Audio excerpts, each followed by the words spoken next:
Hi to all, welcome to your program. It's a pleasure to be back with you. Jesus said in his word, "Come to me as you are, and I will give you rest." That was the words of our Lord Jesus. Come to me as you are. How you are right now? Are you down? Are you depressed? Are you thinking to die? Are you without no hope, without no perspective of future? One more year is finished, but you don't have any more desire to live. You are thinking that you are in this world you are useless. Who you are? You know that Jesus invites you for you to come to him. And you're gonna see through this program of tonight, people who overcame those problems, people who one day came to Jesus as they were. You know, people who were depressed and they came to Jesus and Jesus healed them. People who were with suicidal thoughts and they came to Jesus and Jesus healed them. I'm not here to present to you a religious, I am here to present to you a solution for your problems and a solution for the transformation of your life. So stay with us and watch what God is doing in our lives today. Basically, before I was really empty, had a lot of emptiness, and it all started because I had a lot of, my mum and dad had arguments a lot, so they were fighting a lot. And me seeing at a young age, I had a strong anger towards my dad because I used to see him hurting my mum a lot. So I had a grudge against him, and I used to show it in different ways by later on in life by trying to get girls' attention. I was separated from my family. I was trying to just be different, like just trying to express it because I knew I couldn't express it through crying because I knew that I was wrong. So that was my way of expressing it. So the worst moment in my life was basically when I almost got stabbed.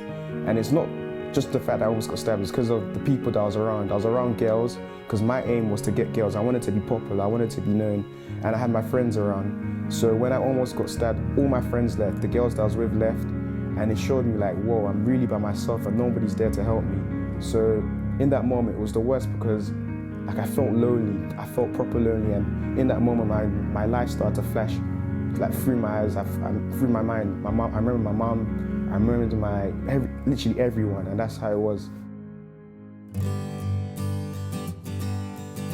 So it changed because my friend invited me from school to a Christian youth group, and we used to do a lot of dancing, but afterwards we used to have a message, and that used to like hit home. Like it made me think about my life. It made me like actually wonder, where am I going? So from that I used to listen to it, and not just listen to it, I used to put into practice. Little by little I was asking questions, I was opening up, and that's because I really wanted to move forward. And slowly I started to let go of the friends that I had. I had strength to through the messages. I had strength to listen to my mum, to forgive my dad. And that's how the change started to happen from hearing the message from the Christian youth group. I have peace. That's one thing that I can say that I have, but that I didn't have, is real peace. It's not, I don't need anyone to give it to me. I don't need to dance, because that's how I used to show peace. I don't need to dance to have peace or happiness. I don't need to do something. It's inside. I'm a different person now. My family sees it. I'm cool with my dad. Me and my dad are really together. I don't have the grudge against him. My family's together now. My brothers, I'm working. I'm in university, so things are moving forward, and the truth is, it's only going to get better. The one, and because of low self-esteem, I tried to commit suicide. Before, I never had confidence. I always thought bad of myself. I never thought high, always low. Every negative things you could name of, I thought of myself. The relationship in my family was always arguing. I used to feel angry. I hated myself. I hated myself so much that I cutted myself. When I cut myself, I felt numb. That numbness made me feel nice. Erase their mistake. They'll be more happier without you, less worry for them. So I took the belts, I put them, joined them together, made sure it was strong. I took my hand, pulled it, make sure it was strong. I tied it on top of the roof and put it around my neck. I was standing on the bed. I was about to jump, but my mom came in that same moment.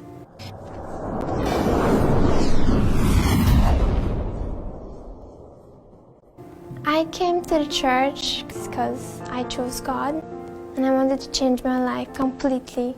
Today, well now, I'm a person that says Yes, you can do it. Every mistake you make is just another opportunity to do something right again. And I'm a person that encourages others. When I see someone sad, it felt wrong, so I try to help them up by showing them thumbs up or smiling at them or speaking to them.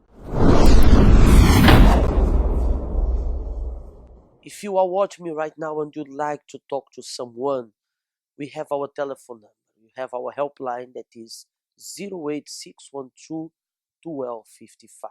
Or you have our WhatsApp number if you'd like to send us a text. Or if you are watching me from Facebook, you can send us a private message on the message of the Facebook of the UCKG Sweden. And we're going to have people right now that are available to help you. That they're not going to judge you, but they're going to help you according to your needs. You know, you saw that those people, one day they came to Jesus, they came to God, and God gave them the rest. God gave them the victory. God made them to overcome their problems. And what are those people are more than you? Because sometimes you are there and you don't think that God can change your life. But my question is, what these people has that you don't have? Nothing. The same way that their lives were transformed, your life can be transformed as well. What you need to do is to do what they did. They came to God. They didn't care about their problems. They were not care about which church they were going. They were in need of help. And those who are in need of help, they seek for it. If you want if you are seeking for help, if you want help, if you don't know what to do with your problems, if you have been knocking at many doors and the doors are not be open, I would like for you to invite you. I would like to invite you for you to visit our UCKG Help Center. Here there are people who can help you. We can help you. We have the power that God gave us to help you. We are human beings. I am a man as you are a human being, but the Spirit of God that is in us make us to be able to help you, to pray for you. So if you'd like to visit us tomorrow, Friday we have this treatment against depression at 10 o'clock in the morning. At 7 p.m. you are our guest to join us. Our address is Birgensgatan 106. Let's watch more stories and we'll be back. I had so many expectations for my life. I thought I would go to university, I'll do what I wanted to do, travel, get married, be happy, and have a happy family. But everything, every area of my life, especially my family, was destroyed. And I got to the point that it was just me, and I was, in a sense, left holding the baby. The relationship completely broke down. That's when I hit rock bottom. The realization of knowing that I was by myself, I hadn't achieved any of the things that I'd set out to do, and I was now going to bring a child up into the world. I would cry myself to sleep. I would cry in the mornings, and even if I wasn't physically crying, inside there was so much pain, so much hurt from so many things, and now being in this situation I didn't know how to handle. The tears didn't stop for such a long time. And the change happened when I realized that things could change, that I didn't have to be unhappy. I was invited to a women's meeting, and I understood that I could be happy, that although the situation had been so difficult until now, being a single mother wasn't the end of the world, that I could achieve everything that I wanted, but for that to happen I needed to start with myself. I started to understand the power of prayer. I started to understand what it was to have faith. I started to understand what it is to invest in myself, and all those things that had been holding me down, the complexes, the insecurities. I started to understand that I can achieve things, and I needed to change my focus from the situation, from my child, to myself, and to use the faith that I had found to put things and my problems into God's hands. Today I can look at my child and I'm proud. I'm proud to be a mother. I have inner peace. I'm happy with myself. I value myself.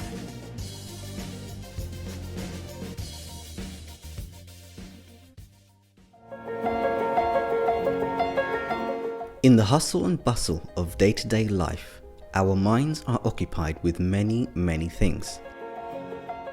We think of how to solve this and that, go here or there. and do that or the other. But fortunately for us, we don't ever have to worry about breathing. Can you imagine if we did?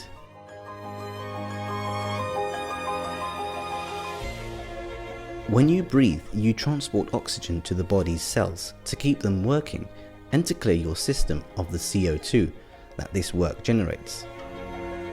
In short, breathing keeps you alive. You cannot inhale and exhale for a few hours, then stop altogether, hoping that it will be enough to sustain you for 24 hours. That's crazy. Breathing must be continuous. In fact, it's so part of you that it's second nature. Prayer is much like breathing. Or at least it should be.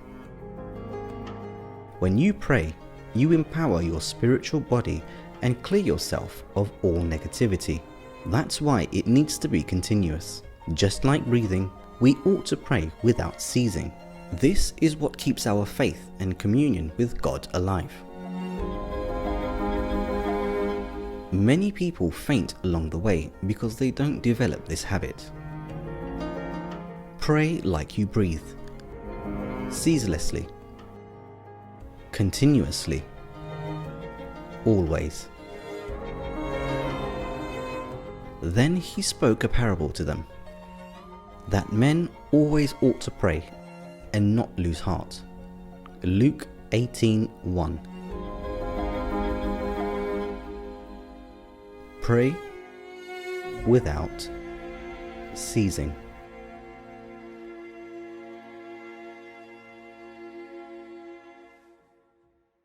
What happened in those people's life will happen in your life, okay? If you'd like more information about us, you can visit our website, www.uckg.se. Here you have all the information about our help center here in Scandinavia, as also all over the world. You are our guest to join us, and surely that your life will change. It was a pleasure to be with you. Have a good night.